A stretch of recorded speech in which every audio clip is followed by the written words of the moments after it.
എറണാകുളം കാലടിയിൽ പച്ചക്കറി വ്യാപാരി കുത്തിപ്പരിക്കേൽപ്പിച്ച് 20 ലക്ഷം രൂപ കവർന്ന കേസിൽ പ്രതികൾ പിടിയിൽ.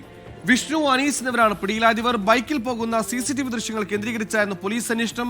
വിഷ്ണു സുരേഷ് കൊച്ചിൻ. വിഷ്ണു, ഈ പച്ചക്കറി കടയുടെ മാനേജറെ സ്കൂട്ടറിൽ പോകുമ്പോൾ കുത്തിപ്പരിക്കേൽപ്പിച്ച് പണം കവർന്ന കേസിൽ ഇപ്പോൾ 2 പേർ കൂടി പിടിയിലായിരിക്കുന്നു. ഈ കേസിൽ ഇതോടെ എല്ലാവരും പിടിയിലായോ?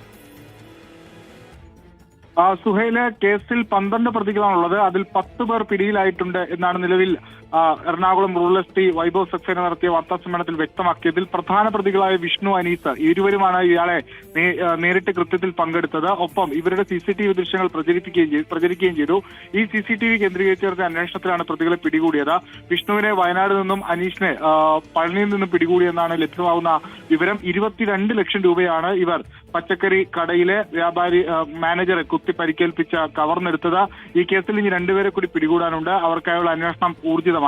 നിലവിൽ പിടിയിലായ പ്രതികളെ ഇന്ന് കോടതിയിൽ ഹാജരാക്കി റിമാൻഡ് ചെയ്യും. അതിനുശേഷം അടുത്ത ദിവസം അവരെ തെളിവെടുപ്പിനായി വീണ്ടും കസ്റ്റഡിയിൽ വാങ്ങുമെന്നാണ് ലഭിക്കുന്ന വിവരം. സുഹൈൽ.